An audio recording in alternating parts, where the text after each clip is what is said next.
Good afternoon, everybody. It's 3 sharp.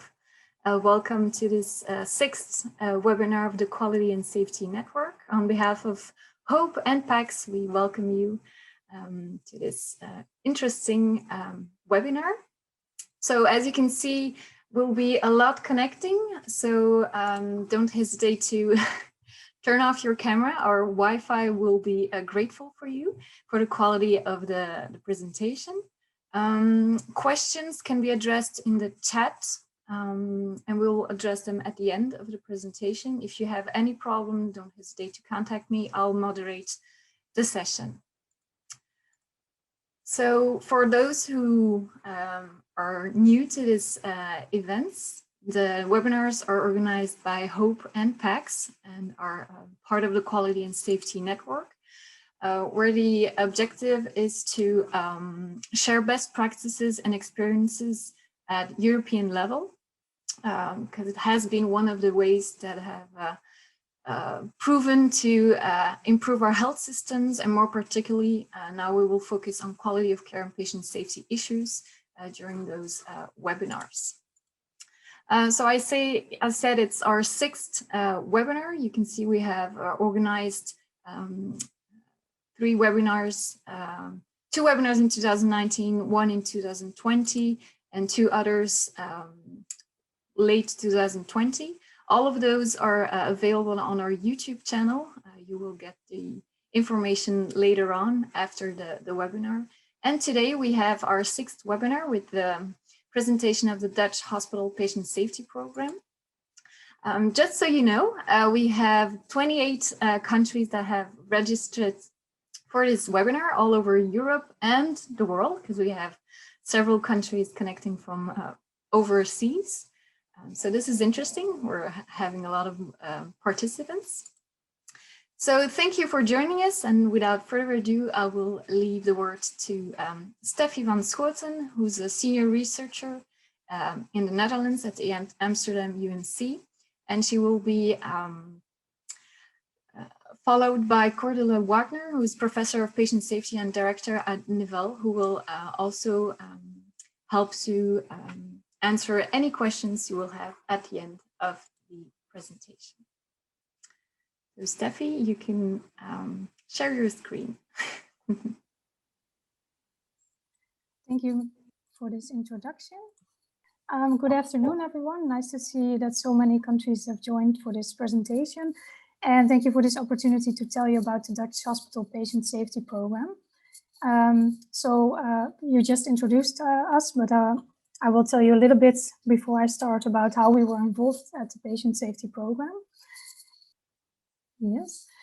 So my name is Steffi van Schoten. I'm a researcher at the Department of Public and Occupational Health at the Amsterdam Medical Centers. And I do mainly research in the field of patient safety and quality of care. And maybe Cordula can shortly introduce herself. I think it's nice if everyone sees Cordula for a while. Yes, I can. My name is Cordula Wagner, and as you can see, I work as a professor of patient safety. So for, I think, more than 12, 13 years now, we are monitoring the developments in patient safety in the Netherlands, and especially for Dutch hospitals. And Steffi will present a couple of our results and go more in depth into the patient safety program. So it's nice to have you all listening, and I hope at the end we can answer a couple of your questions as well. Thank you. So just to give you an idea of how we are involved in the patient safety program, we are part of the Patient Safety Research Group, which is a collaboration of 2 Dutch research institutes, the Netherlands Institute for Health Services Research and Amsterdam Public Health Research Institute. And since 2004, we do research on the development of patient safety in the Netherlands. And part of this collaboration is that we measure, since 2004, the development of adverse events in Dutch hospitals every 4 years. So we are now working on the 5th measurement, and this is how we measure the adverse events in Dutch hospitals. I will go into this a little bit more in detail. But how we are involved at the Dutch Patient Safety Program, we were asked to evaluate the implementation of the program. The first evaluation we did was in 2013 and the second in 2016. And we are currently evaluating parts of the program that were still behind in implementation. And we expect these results in 2021. So we are mainly involved as researchers at this program. And the learning objectives of today are, you could see it in the invitation, but it's mainly to present the Dutch Hospital Patient Safety Program, then to describe the implementation and the results of the implementation, and also describe the ongoing impact of this implementation of the program nowadays. So I will do this in 5 steps. First, I will tell you a little bit about the background of patient safety in the Netherlands. Then I will go into the Dutch Hospital Patient Safety Program, what it is, what it's composed of. Then I go into the 10 patient safety teams that were part of the program. And then I will tell you about the evaluation and the results of the evaluation of the implementation of the program. And the last part is the second national patient safety program that we are now starting to work on. So first, a little bit of the background of patient safety in the Netherlands. As I said, we measure every 4 years the adverse events in hospitals. We do this by retrospective patient record review studies. And this is done in 2 steps. In a first step, a trained nurse is looking in patient records for triggers for adverse events. Examples of triggers are readmission, unexpected readmission, I should say, reoperation that was not expected, transfer to the ICU, this kind of things that could be a lead for, that could be a trigger for adverse event. And then when there's one or more triggers found by the nurse, then a medical specialist goes through the medical record in detail to assess whether there was indeed an adverse event in this patient, whether there was harm to the patient, and whether this was caused by the healthcare professional or the healthcare organization. And in the last step, he or she is establishing whether this event was preventable. And this record review actually creates the urgency at management and policy level that patient safety is something that needs to be improved.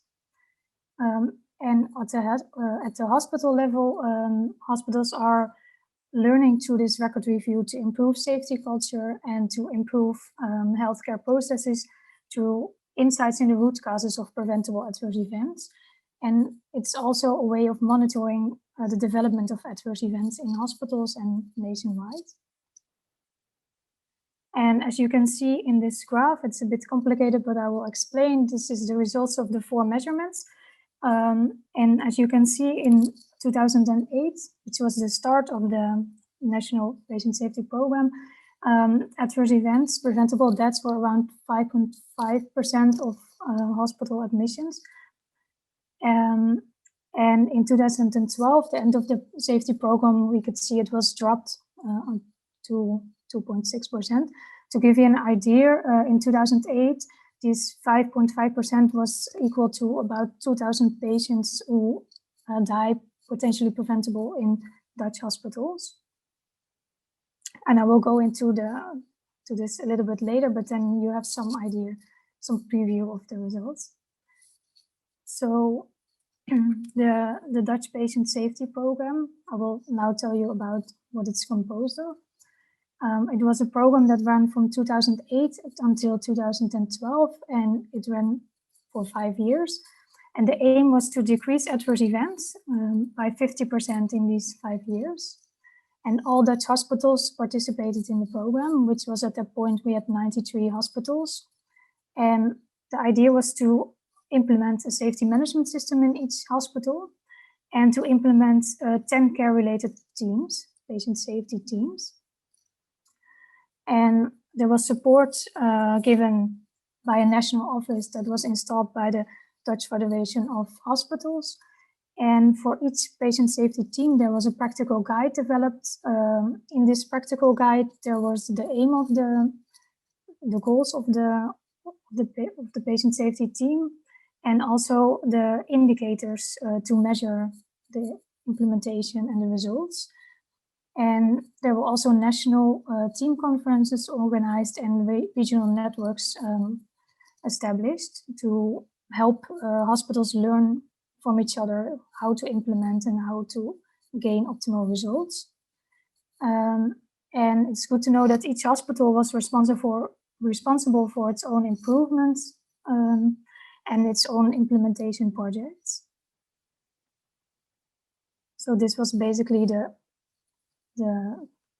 idea of the safety program. I will go into the 10 safety teams. You can see the 10 stated in this list. I will not read them because I will go into every one of them a little bit in detail. But it's good to be reminded that for each team there was a practical guide developed by experts.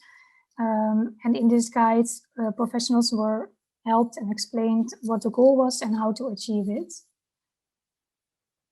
So for the first one, it was catheter-related sepsis and severe sepsis. The aim was a 50% reduction of in-hospital mortality due to severe sepsis, and a 50% reduction of the 30-day out-of-hospital mortality due to severe sepsis. And for catheter-related sepsis, the aim was to have less than 3 patients with catheter-related sepsis per 1,000 catheter days. And this was tried to achieve by a bundle of specific actions, such as hand hygiene, check of the indication for a catheter, and check for signs of infections. And all these actions in combination should contribute to the reduction of sepsis. And the second one was surgical site infection, where the aim was to reduce surgical site infection. And this was done by the application of a bundle of 4 interventions for early recognition and treatment of surgical site infection.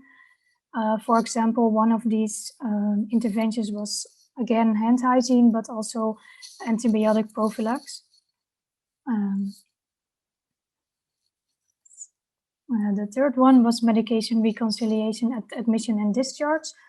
The aim was that for all patients admitted and discharged at a hospital, medication reconciliation was done with the goal to have an up-to-date medication overview at admission, but also at discharge. The fourth one was for acute myocardial infarction. And here was the aim to implement and apply European guidelines that were set by the European Society for Cardiology. And in these guidelines, there were norms for the time to intervention, for example. And the aim was to have this implemented in the Netherlands as well. Then the fifth one was vulnerable elderly. And here was the aim to screen all patients in hospitals over 70 years, so 70 years or older, and screen them for the risk for falling, malnutrition, risk of infection, and delirium. And very important, when a risk was detected, then there should be an intervention in the form of a treatment or prevention to prevent this risk to go into bad things for the patients. And the sixth one was contrast-induced renal failure. And here was the aim to reduce contrast-induced renal failure by firstly identifying patients at risk, and then to take measures to prevent renal failure in high-risk patients. One example was all patients should be measured their kidney function prior to receiving contrast fluid. And if they're at high risk, then they should be pre-hydrated before they get the contrast fluid. The seventh one was high-risk medication for preparation and admissions. So there were guidelines developed for preparation and admission of high-risk medication, and these should be implemented and applied. One example is the double check by a second nurse before the patient receives the medication. And the 8.1 was the early recognition and treatment of pain. This was to prevent patients from unnecessary suffering. And this was done by a systematic measurement of pain 3 times a day, and to take action when patients had a pain score that was higher than 4 on a scale from 1 to 10. Oh, sorry. And the 9th one was about prevent wrong surgery. So wrong surgery is to have an operation on the wrong patient or on the wrong side or wrong part of the body, or to have the wrong procedure, the wrong operation at the right patient. This was done by systematic identification during different phases of the perioperative process. So, for example, before the start of a surgery, a timeout procedure is carried out to make sure that the right patient is waiting for the surgery and undergoing the surgery, and also the right side of the body is being operated on. And this patient safety team is very comparable to the safe surgery checklist by the WHO. So many of you probably know this patient safety team. And the last one was a rapid response team. The aim was to have a rapid response team in every hospital and to have early recognition of functional decline of patients. And there were guidelines developed on how the rapid response team should be, how it should be composed, and also how the responsibilities between the members of the response team should be divided. And also some evaluation and feedback mechanisms were explained in the guide. So these were the 10 teams. It's a bit difficult because I only see, I don't see you, so I just continue. And if there's, if I'm going too fast or something, then I think Laura or Pascal will tell me. But for now, the next part is the evaluation of the implementation of the Dutch patient safety program. So we evaluated 10 safety teams, and for each team, a random sample of 19 hospitals were drawn.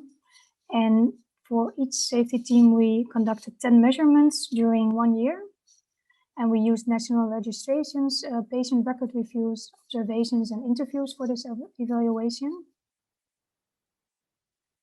And overall, we saw visible improvement on some indicators were, some indicators were almost, the goal was almost completely achieved, but we also saw a variety in trends depending on the implementation facilitators and barriers.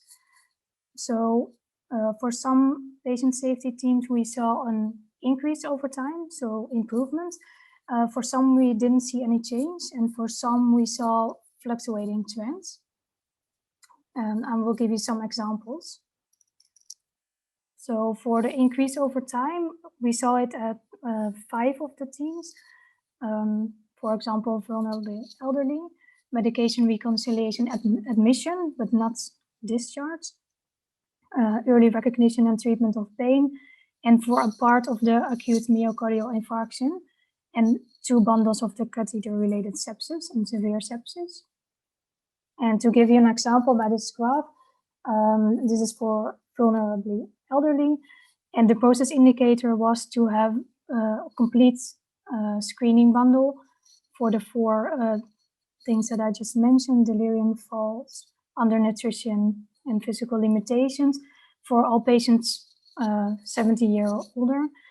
And you can see in this graph that there was an improvement over time for this patient safety team. Then we also had some where we didn't see any change. For example, contrast-induced renal failure, the 90 minutes indicator for acute myocardial infarction, 4 bundles of catheter-related sepsis and surgical site infections. And also to give you an example, this is for contrast-induced renal failure. You can see that there was not a change over time, at least, but what you also can see that it was already pretty high. It was already 96% of the patient had no known estimated glomerular filtration rate, which is a difficult word for kidney function. So we didn't see any improvement, but the rate was already pretty high. Then we also had some where we saw fluctuating trends.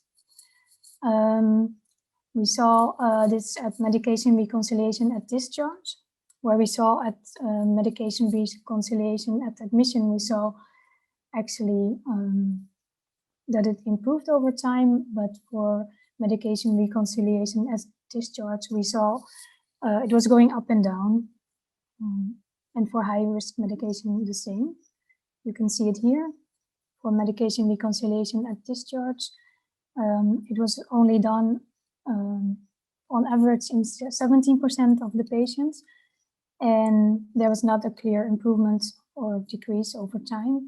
And what's also interesting for this one is, and it was for more patient safety teams, that there was a very large difference between hospitals that were pretty far with implementing. Some hospitals performed medication reconciliation in 80 or 90% of the patient, but there were also a lot of hospitals who did it in 0% of the patients. So there were large differences between hospitals. So when we compare hospitals, we see considerable differences. And for each team, we had some leading hospitals who were doing pretty good and made some real progress in implementing. But we also saw laggards, as we call it. These were hospitals that were falling behind in implementation and sometimes didn't show any progress. So we also conducted some qualitative research to find out why there was local variation and where it was related to. And this mainly observations and interviews with healthcare professionals showed that the local variation was mainly related to three things. One is the capability. So this has to do with the knowledge and skills. Then there was the motivation, which had to do with the professional role, the identity, and beliefs of the healthcare professionals. And also the opportunity, which has more to do with the context and the resources and social influences. And these three combined decided whether it was behavior change. And what we saw as effective facilitators were the external pressure. The fact that it was a national program gave it a lot of visibility and also societal pressure to make it a success, in fact. And there was also a lot of support from the professional associations because it was a national program. And we saw this was really contributing to the success. And also what really helped was that there was a lot of structured information for professionals. As was written in the guidelines, it was really helpful to give them a step-by-step idea of how it should be implemented and which indicators would indicate successful implementation. And also the national meetings with experts were really contributing to the success. And also during the evaluation, we gave hospitals feedback on their performance. And this also helped to give them insights in where they should further improve or where they were lagging behind.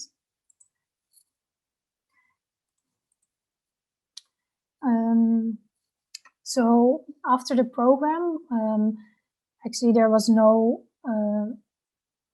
formal national program anymore. The implementation of the patient safety teams that were behind were actually left to the individual hospitals. And the implementation was tried to secure through incorporating the norms in the Dutch accreditation body. So this was a way to try to sustain the implementation. But as you can see from this graph, it shows the number of adverse event studies in patients.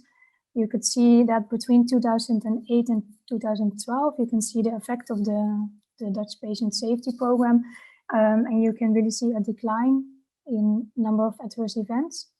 But in the time after the safety program, there was not, and the next measurement in 2016, we didn't see a further decline, which indicate that there was no further improvement in the number of adverse events.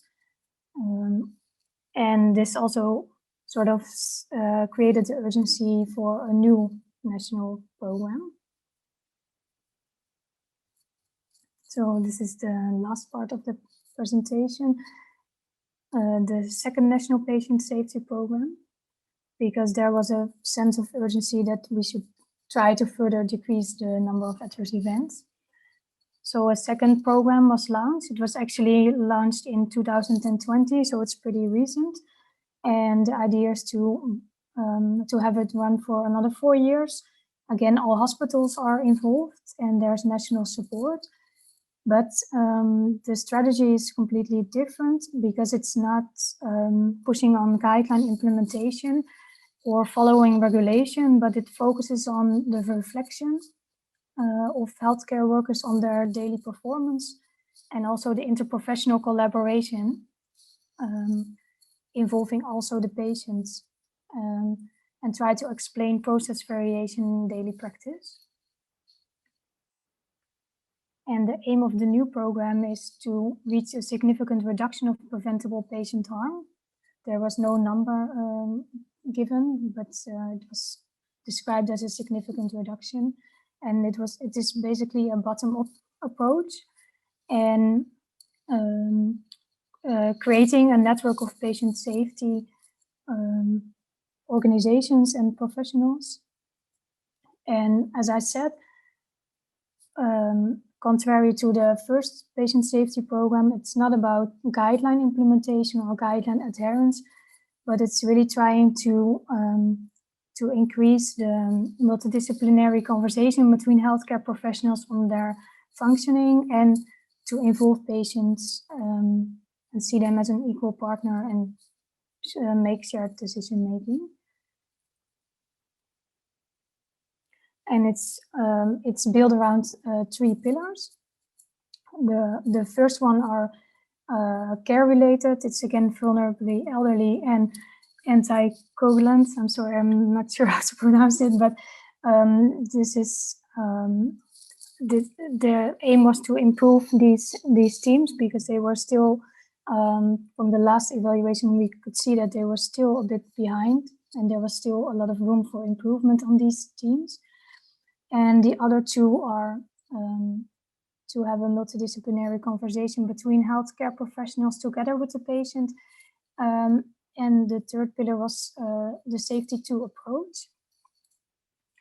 And since the safety 2 approach is really underpinning this program, I will go into a little bit more detail on this part.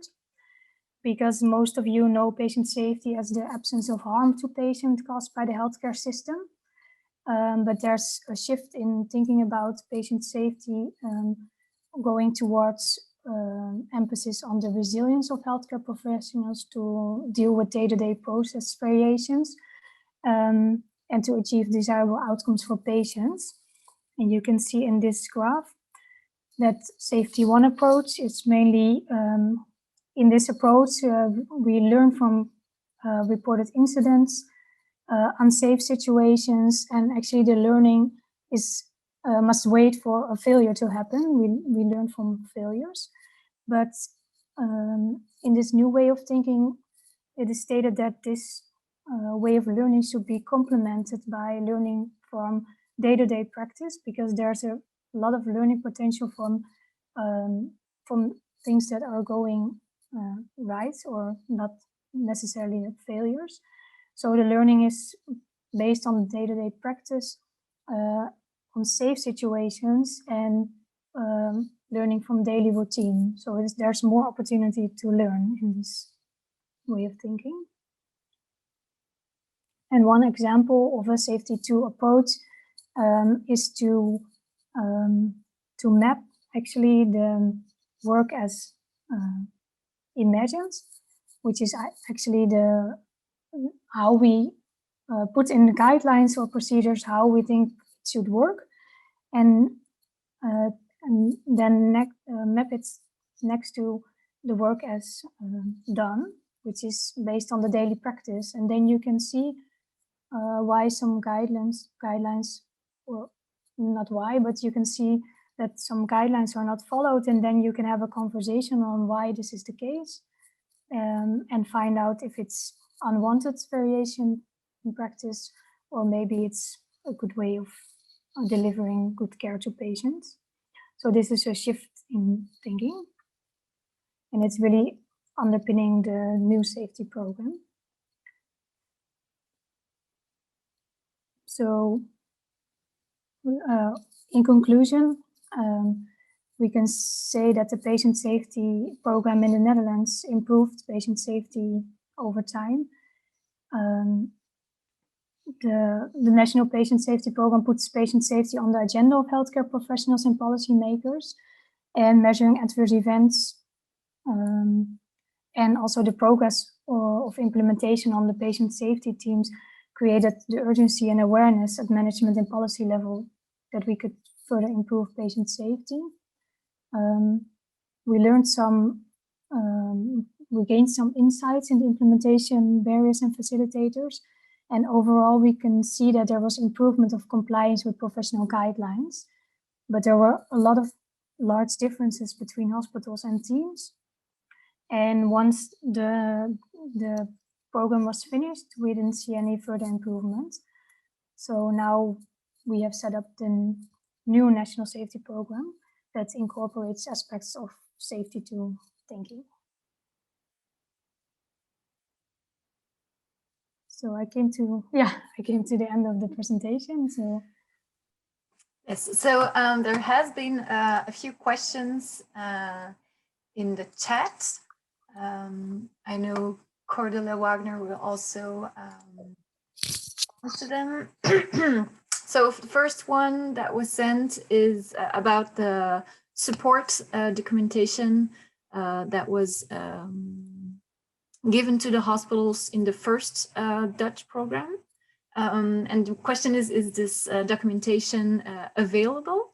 And if yes, in English or just in Dutch? Yeah, I'm not sure. Most of it has been reported in Dutch and reports for policymakers and for professionals in practice. But we also have written, especially for the research program on adverse event studies, different kind of journal articles. So these are published already or getting published. So we can give more information on that if there are some interest in the different years, for example, or the different implementation strategies. So we do have that information, yes. And I do know that your website has a lot of information about the 10 teams that has been addressed during the program. So yeah, maybe there is a different two parts, and we have different roles, you could say. We had to some extent, we have the implementation program, and these are the 10 themes in it, and there is more information also for the National Association for Hospitals, for example, and the patient organization, and the Association of Professionals for nurses and for medical specialists. So they have really, of course, implemented the program in the hospitals. And as researchers, we always have the role to have some kind of monitoring, to give some feedback, to measure in between. And once in every 4 years, have the large study on patient record review to give an idea on how patient safety is around potentially preventable deaths, for example, of preventable harm. So both sides are always linked together and executed together as well. So not sure I see another question that was already in there about the evaluation of the 19 hospitals. So it is correct that for the 10 themes, we have used the information of 19 hospitals, not the information gathered by the hospital itself, but as researchers, we gathered specific standardized way these information and these indicators. So that is one set that we could compare it, one hospital with another, with the same kind of measurement. And beside that, of course, the hospitals gathering their own information, and they do send it, for example, to the healthcare inspectorate to some extent. Some of the indicators are part of the national monitoring system of the inspectorate. And sometimes they only use it, of course, for their own learning curve. And they will be asked for example, in the accreditation system they have. So every hospital had to have a safety management system that has to be accredited. And in there, the 10 themes are incorporated. So there is a regular way on looking into the implementation process. But then it's not the standardized way of measuring. So then all the hospitals have their own kind of measurement system. So that's the reason, because that is not comparable. And that's the reason why at a national level, we always use as researchers own measurements and sometimes additional information from the organizations themselves. Thank you. So that was the second question that came in. There was a third one. How did you choose the 10 teams for the patient safety program? Yeah, that was a combination. That was first there was the idea on looking what other countries had done before, for example, because we were looking if there are already existing evidence-based guidelines at that time. So that was one part, for example, for pain and surgical infections, site infections, that was already done before for other countries. So in the Netherlands, we could use that information and these guidelines. And additionally, we had our own themes because for the elderly, for example, because we found it in our patient record review study that some specific themes was really necessary to draw more attention to it, that there could be more improvement in some other areas. So that was not as a researcher, we chose the topics, but the field parties in itself in the Netherlands together, they thought this is a combination and really make some difference over the years within the program. And you could see after that program that themes were really well implemented was for the hospitals themselves, and only the ones with a medication reconciliation, for example, or some others were follow up on and would be in new national programs. Mm-hmm. And now in the last program, the elderly and, for example, the medication safety is still in there because these are really difficult ones. It's more complex. You use different professionals working together to get it right and to have a smooth process. So that's how it works. That's a combination is with research and really practice experience. Okay, thank you. A lot of questions coming in the chat. The next one is the quality of sentinel events analysis reports a true reflection of the Dutch hospitals' learning process?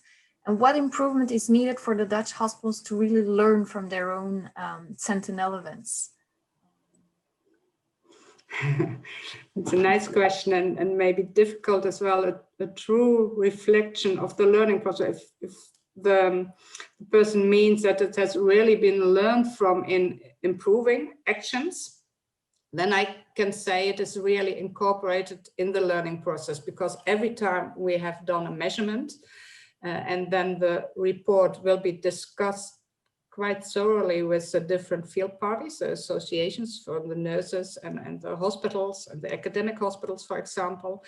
And then there is some kind of agreement what should be done to improve even more. And sometimes it's led by the hospitals themselves. Sometimes they pick it up together, as in the second program. So I think we really do have at the national level a kind of a PDSA cycle that we measure, we analyze what are the problems at that moment, that we have some kind of action in choosing the themes and the guidelines along we want to implement and improve, and then measure again after 4 years.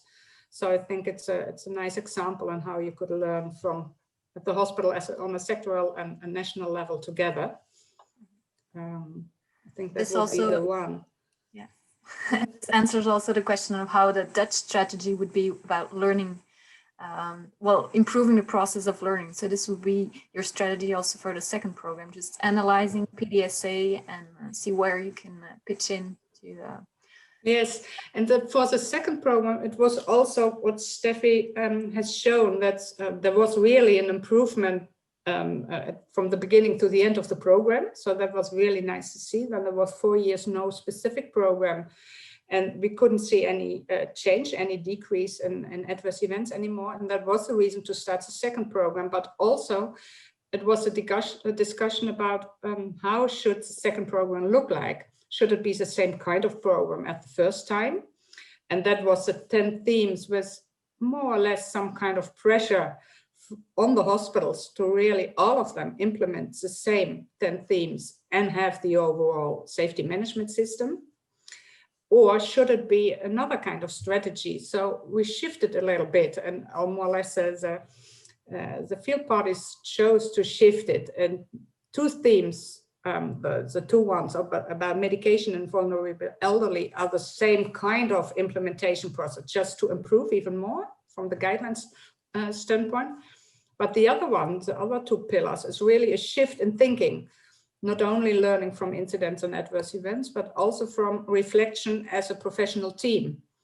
And then maybe within that reflection and professional team discussions you could have because of the results, there could be an idea on why is the practice sometimes so much more difficult to handle than described in the guidelines.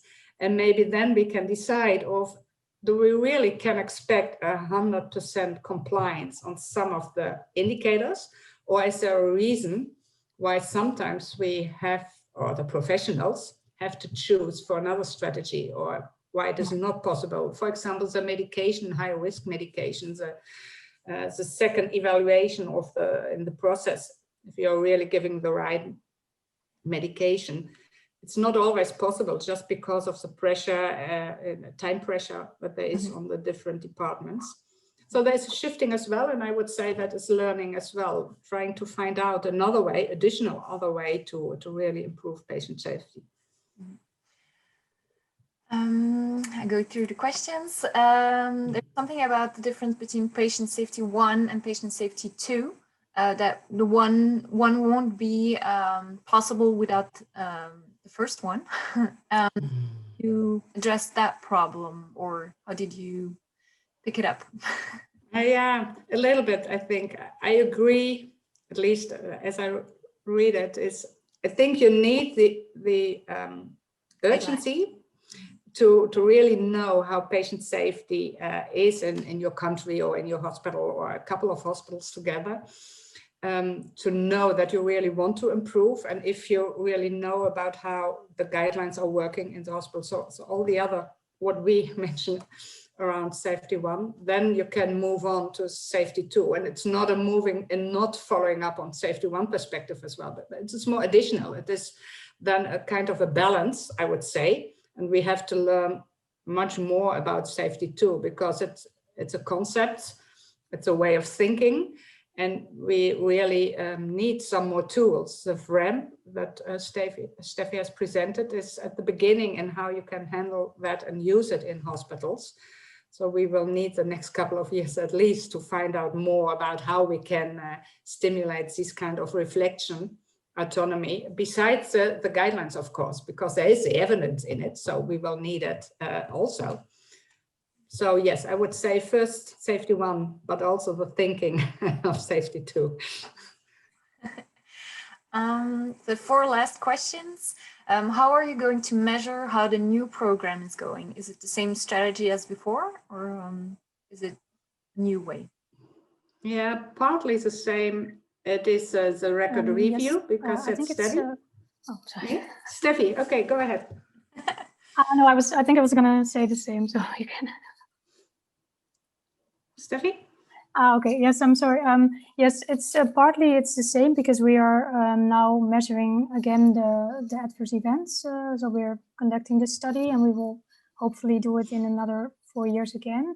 But then there's also more safety tool ways of researching and evaluation. And one of the things I presented, the functional resonance analysis method, which is showing the difference between work as done and work as imagined, is one of the ways of evaluating, I think, how this program is working. But maybe you had some additions, Colin. No, I agree with you. And to some extent, we will need to figure it out how the second pillar, the reflection part, really can be measured. Or if we maybe need a little bit more of process evaluations or reflections or a more qualitative approach. So we will work together there with a program, with a team who is really supporting the implementation in the hospital. Because now we do have, not we as ourselves, but hospitals have support for advisors and really consultants who are really in quality and safety and who can really help them to explore the new thinking and incorporate that in their strategies. I was just looking about the participants, and maybe one of them is also in the program, but I'm not sure yet. So I will look for it, and she could tell something about it as well. But okay. I didn't hear your name. Oh, yeah. Yeah. You can put on your microphone. Yes. Yeah, because you. Hello. Sorry, we had some technical difficulties. Distance 1.5 meter. Yeah. We are Ada and Nikki, and we are the advisors from the second Dutch national patient safety program. So we are very much looking forward to collaborate with Steffi and Cordula on this, and to see how we can measure also the you can call it, I think, the qualitative side or the soft side, like the reflections and what effect does that have. So I think that suits our ideas on it. Yeah. And we are also looking forward to these measurements on the, I think, for the qualitative part instead of the quantitative part. So it will be more qualitative research, I think. Yeah. But we would like to share some ideas with Cordula about this topic. I would say you should share them with everybody, because I think at national levels everywhere in Europe, we want to know how we can measure it. Yeah, we can do that.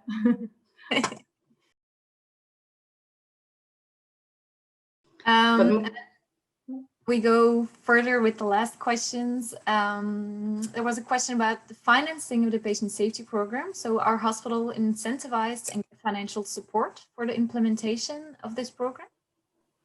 Not the hospitals in itself, but the Ministry of Health is supporting financially for the research part and also for the implementation program. And then it is that there is a structure of advisors who can help the hospitals, but all the work in the hospital, they have to do it on their own, and they have to pay it with their staff on their own. So they are not especially specific financial incentives, but it's more that you, more a thing that you can do it in a national program altogether.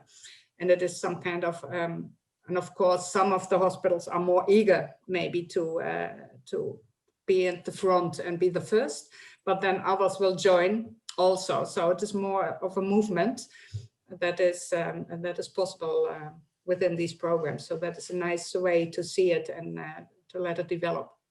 Mm-hmm. Last two, is there any similar safety program in the field of psychiatry?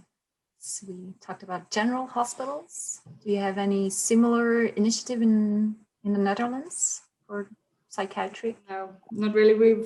Years ago, we tried to measure in the same way with patient record review in psychiatry and more in broader mental health, but it has some specific issues sometimes to define when there is preventable harm or death. So it was a little bit more difficult. Even hospitals are difficult, but these were even more difficult. But I don't know of any program in the Netherlands or abroad. Okay. And then we have a last question. So in your second patient safety program, you talked about more patient involvement. So what actions are taken to increase this patient involvement, and how will you measure the fact that there's more patient involvement in sharing decision-making in the hospitals? Yeah, from our side, we still have to decide how to measure it, because it really just started as a program. We wanted to start earlier, but because of the COVID pandemic, it was delayed a little bit, starting in the hospitals and for the whole program. What I know is that at least the program would like to evaluate with patient surveys, for example, but then looking also more specific teams where patients are involved. And some parts are more or less kind of decision-making together, deciding. So in these roles, patients are already in the program to some extent. So then you have to see how is it possible to evaluate it even more. So prompts could be part, which is regulated to some extent also in the process, or is getting implemented into different kind of processes. But we have always at different levels, at the department level or hospital level, and then the national level, where of course we have to generalize to some extent, and then we have more global measurement instruments to evaluate, but it will be a level. Yes, I can add something because of our own activities at PACS. I know the OECD is working on a PRIM measurement tool to evaluate incidents and adverse events by the perspective of patients. So that might be something that could be useful also in projects overall. I know this. Yeah, that's a nice idea. I've joined one of the meetings, so that's good. Yeah, nice. Thank you. Yeah. There's somebody who wants to reflect more on patient safety too. Considering the time, I would say that's maybe a topic the Quality and Safety Network can pick up for a future webinar. Maybe there's some room left for last questions. If anybody has a last question, you can unmute yourself and ask it. Otherwise, I will launch a little evaluation of this webinar, so don't hesitate to vote. Normally you'll have the opportunity to vote. And if there's no further questions, I would say thank you to Steffi and Cordula for presenting the Dutch Patient Safety Program. Thank you everybody for participating also in this sixth webinar. So as some of you already asked, the webinar has been recorded and will be available online. Also the slides will be available, so you'll be able to forward this to colleagues if anybody is interested in it. And I see a lot of thank yous going in the chat. So thanks everybody for connecting, and I will send other invitations for future webinars of the Quality and Safety Network to everybody who's interested. So thank you everybody, and have a nice afternoon. You too. Thank you all. Bye.